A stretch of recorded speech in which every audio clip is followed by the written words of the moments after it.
You would have thought that we'd matured here at the Conversation Project and got away from a lot of the OF content because we didn't need the clicks anymore. We're dealing with more things that are important, things that may be a bit political and opinionated, but more people who are less like bots who will respond to the stories without having the salacious headlines or the people involved. Apparently, we're not. But this is also one where this is an update from someone we've been way too committed to, if you will, way too into, because we didn't know where she was for a while, and now we do, and that's a big problem for her mostly. A British adult content creator named Bonnie Blue, whose real name is actually Tia Billinger.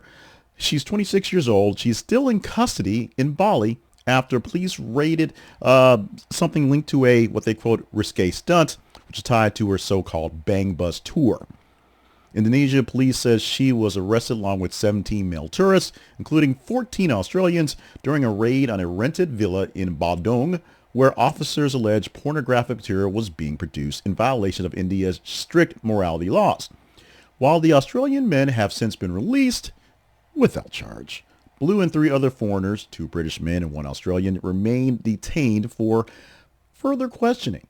Authorities have reportedly seized her passport, meaning she cannot leave the country while the investigation is ongoing. According to officials in Indonesia and some Australian media, the raid followed public reports that Blue was using a rented studio and a blue pickup truck to create explicit content with young male tourists during schoolies, the end-of-year party seasons for recent high school leavers. You may know she has issues with schoolies because police say they seized cameras, contraceptives, Viagra, and schoolgirl outfits and described the villa as, quote, obscene video studio.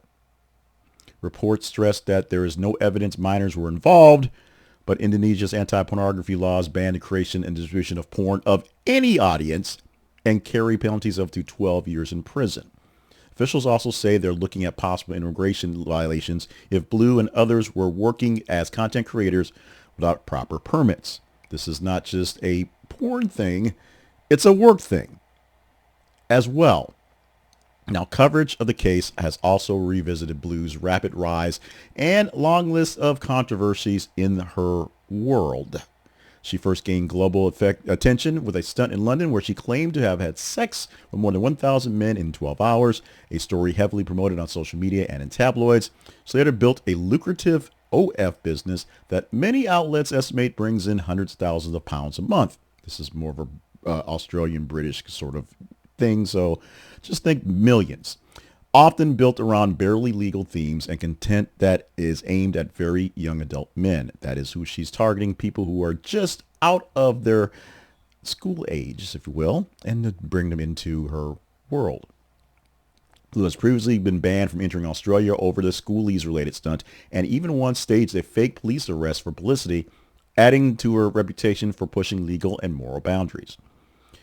But this is Indonesia. In Indonesia, police say their investigation is ongoing and the evidence from the raid, including several cameras and distinctive blue truck, is being reviewed with immigration officials.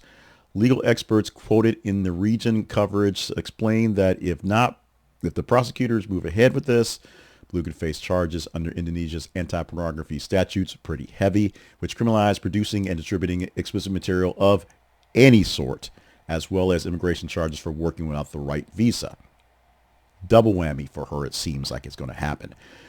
Similar cases, foreigners end up being deported after serving part of a sentence or as part of a plea deal to basically get them out of the nation. But officials have not said whether they will seek a prison time for immediate deportation or some mix of both. Essentially, no word coming from her homestead, the British, saying what they want to do with her to try to get her out of the trouble, because she is so much trouble. Now, for now, police say that she remained detained while they gather more statements and examine digital evidence, which means watch a video, lots of video, lots of video, lots of video.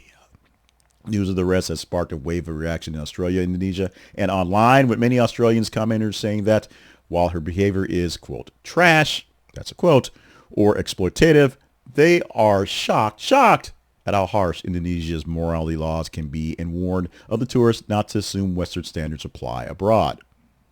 I'm shocked that they're going to assume that Western standards apply abroad. Others in Newmont are arguing that blue schoolies marketing, opening and targeting barely legal school leavers, crosses a moral line even if everyone involved is actually over 18. The whole point is just trash itself. In Indonesia, the officials are under public pressure to crack down on what some local commentators are calling moral tourism, where foreign influencers treat Bali as a playground for content that will be illegal or taboo at home. Together, the coverage highlights a clash between Indonesia's conservative laws and a global social media culture that rewards shock value and stunts. Now, supporters of Indonesia's actions say the case shows the country is serious about enforcing its own laws and values, even when it involves famous foreigners. They argue that clearly applying the anti-pornography laws that are kind of always there, those rules protect local communities and, of course, discourages any sexualized schoolie tourism and reminds visitors that consent from adults does not cancel out national laws. So keeping Blue in custody while investigating this may actually help authorities fully understand who organized the shoots and how far the organization actually went into making this happen. In the meantime, critics are worrying about the long detention and the threats of the double-digit prison sentences on the young lady and how disproportionate it may be to people who do, I'm going to say real crimes, but let's make that sort of a air quotes real crimes, especially when reports so far indicate that no minors were involved at all in this. Everyone were adults. They just played it up for the clicks. Some argue that Indonesia's morality laws criminalize consensual sex work and content creation, and that using tourists to set an example sends a message that foreigners can be punished more harshly for their sake of politics. Even if the locals aren't getting caught for this, you're a foreigner, you'll see a pretty heavy fine. Others fear the case will fuel lurid tabloid coverage rather than serious discussion about safe sex, consent, and how young people are targeted by adult industry marketing. And as always, I admit I am part of the problem because I'm talking about this OF model who has apparently no actual talents other than being an OF model and marketing and bringing people in or playing up the bringing people in and for the sake of hopefully some clicks, because I am.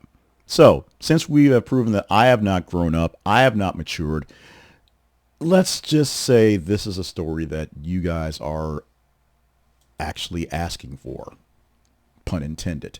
And so we're bringing her back. Bring her back up. It is Bonnie Blue with her Bang Bus tour in Indonesia and some Donnie Naughty films done in that country where 90 films are not legal by anyone.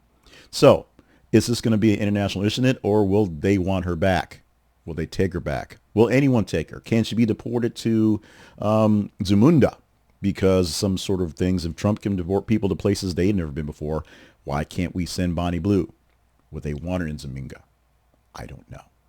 What do you think about this one? And what do you think about me stumbling upon this story on a random Sunday morning?